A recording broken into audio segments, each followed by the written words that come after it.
Hello friends, welcome to Pavithra life style. நம்ம இன்றைக்கி இந்த வீடியோவில் முருங்கைக்கீரை பொரியல் எப்படி செய்கிறதுன்னு தான் பார்க்க போகிறோம்.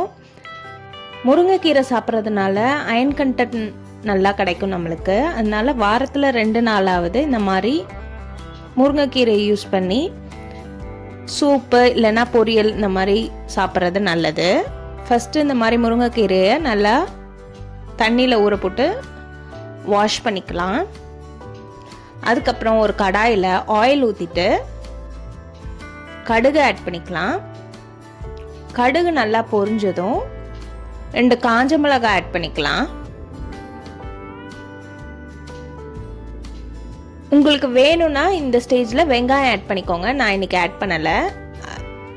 அதை விட இந்த மாதிரி செஞ்சு சாப்பிடும் போது தான் டேஸ்ட் எங்களுக்கு பிடிக்கும். அதனால நான் இந்த மாதிரி செய்கிறேன். வாஷ் பண்ணி வச்சிருக்க முருங்கைக்கீரை ஆட் பண்ணிட்டு உப்பு தேவையான அளவு ஆட் பண்ணிக்கலாம். 1/4 கிளாஸ்க்கும் கம்மியாகவே தண்ணி ஆட் பண்ணுங்க.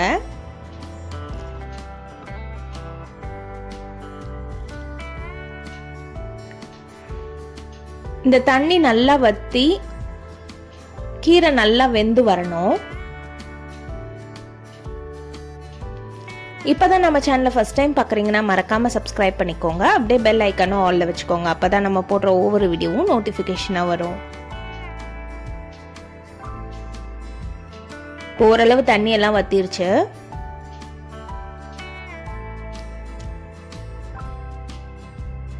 தண்ணி நல்லா வத்தினதும் கீரையும் நல்லா வெந்துருச்சு.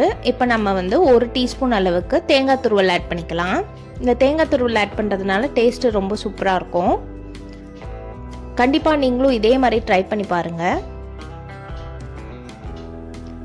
தேங்காய் துருவல் ஆட் பண்ணதும் 2 மினிட்ஸ் சாட்டே பண்ணிவிட்டு ஆஃப் பண்ணிட்டோன்னா நம்மளோட டேஸ்டான முருங்கைக்கீரை பொரியல் ரெடி ஆகிடும்.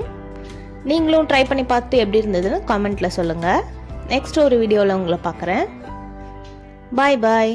தேங்க்ஸ் ஃபார் வாட்சிங்.